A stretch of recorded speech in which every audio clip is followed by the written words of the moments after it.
Welcome to Glendale, Arizona. I'm at the Foothills Aquatic and Recreation Center. I'm Laurie. My home base is Vancouver, BC. That's Bob, who I found in Sedona in a dark and wet and rainy parking lot. In this video, I want to share 10 of the hardest things. Well, actually, it's 3 things that I thought would be hard about living in a camper van, but turned out to be not hard at all. 5 things that I still find really difficult and I struggle with. And then 3 things that surprised me that are hard for me about living here in my van. One of the easy things I've just come out of is the Foothills Recreation Center here gave me a free day pass, and there's an aquatic center, so there's a pool. I've already been in for using the workout room and had a shower. At 11:15 is yoga, and then later tonight I'm gonna go for another shower before bed. So, and that was all free. So there are some surprising, really good things that I didn't expect on the road. Thank you, Foothills. So the first thing that was really hard at first was the toilet system, because I didn't really know how to go to the bathroom in a camper van. I knew I didn't want an actual installed toilet because I didn't want to have to deal with the black tank. So when you flush, then you've got sewage, and then you also have to have water in order to flush. And I didn't want to deal with black tank stuff, but I didn't quite know what kind of toilet to have. But I created a whole system that does work well, that's very easy and clean and low maintenance. And the beauty of it is that it sort of puts me more in touch with my body. So I actually know that I often, every night, pee about 1.6 liters every night, and I had no idea before how that worked. That I did not expect. I thought it would be hard, and it took about a year to learn how I want to do my toileting.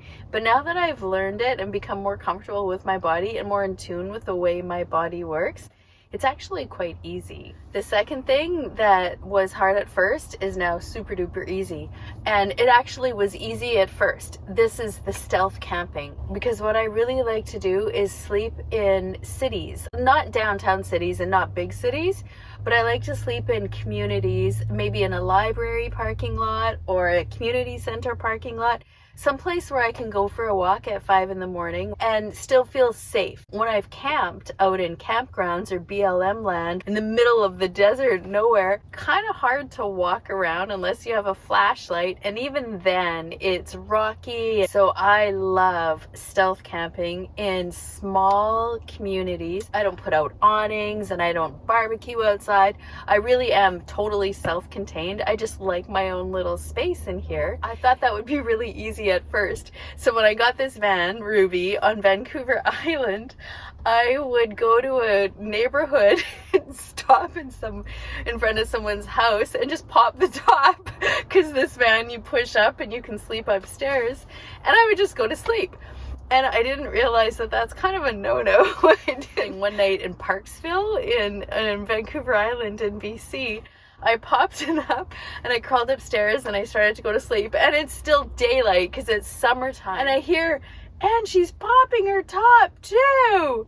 And it was this lady inside her house, and I was like, oh, this is probably not appropriate. And so I called out to her. I said, I'm sorry, am I bothering you, or should I not be doing this, or something like that? And then there's a long silence, and then she said, if you need anything, just let me know. Do you need water or anything? No, I'm fine. And then I realized, okay, so you can't just park on a residential street and pop your top up. 3 or 4 months later, I parked in White Rock in Surrey, and it's actually a rich part of White Rock. I got the stealth camper knock where the RCMP came and wanted to know what I was doing, and I was parked legally, and they told me that you are parked legally. You're allowed to park here in this church parking lot, which is another good place to park. But the RCMP officers had got a complaint, a call. Someone was concerned that the van was stolen. So they had to investigate. 2 guys, one on either side at 10 o'clock at night, knock, knock, knock.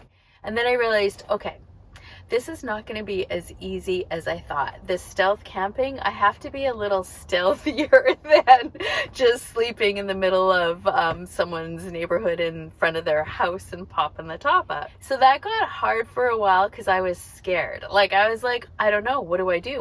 I don't want to park in the Walmart parking lot. I just want to park in a small, quiet space for 5-6 hours, sleep, walk, and leave. Maybe 7 or 8 hours. Now that I worked out the kinks with that, I find it very easy. I'm very good at finding, okay, this would be a good spot. I just feel the energy of it. The third thing that I thought would be really hard, but is surprisingly easy and enjoyable, is going to the laundromat. The people at laundromats are friendly. They're easy to talk to. They want to talk because they're just sitting around waiting for their laundry. So if you need laundry done, go to a laundromat. Now, the next 5 things are things that I still struggle with. The shower. I don't want to have a shower in the van because then you have gray water, which means that you have to dump it out somewhere, and then you have to have water, a special water tank, or at least a huge water tank for your shower, and the space. If you have a shower in your van, you're gonna have to have like a taller van. And Ruby is tiny, like we're 8'9", I think, or 9'7". I want that. I want a very small little van. And finding showers can be tough. My favorite is to go to aquatic or fitness centers and be able to have a workout, go to yoga class, and have a shower right after that. The second hard thing about having this van and living in her, and this is actually a surprise to me, is keeping Ruby clean. Like, she's a dark, deep cherry red, and a little bit of salt or sand, Ruby just collects it. It's like dust to a magnet or something. You drive for half an hour and she's filthy. And then when it's rainy and you're driving on the highway or even in the city, all the muddy water and the rainwater splashes up into the back window. So it's just covered in muddy water. So it's constantly cleaning the van on the outside. And because I'm small, and most of the places and gas stations, they have the squeegees, they're car-sized. So I can't reach the windshield. So I'm like trying to get, and I only get a quarter of the windshield. And when I have my bike on the back, it's really, really hard to keep that back window clean. But I love it. I would not give up the windows for anything. I love being able to have almost a 360 view in my van. The third thing that I have been struggling with, especially lately, the past couple of weeks, is not really having a purpose or a destination. So before, and I've had Ruby now for about 2 years, I had places to go. Like I went to the Maritimes, all the way from Vancouver to Newfoundland, now all the way down here to Arizona. And I love it. I've really enjoyed 2 years of just sort of going and seeing in these places and making videos. But I don't really have a purpose or a reason to do it. So I'm kind of in a weird limbo, like what do I do next? And actually I do know what I'm gonna do next. I've decided to volunteer at a horse therapy camp for kids with disabilities, but that's not till April. And we're now February the 6th, so that's a few months away. So I'm volunteering at different horse events because I really want to go into more horses and counseling, equine therapy for women especially. The fourth hardest thing about living in my camper van is loneliness, not belonging to a community. And it's not actually really feeling lonely because I love being on my own. I love doing what I do. I love making videos. I love reading and writing and meditating and praying. It's hard to not belong to anywhere or anything or anyone.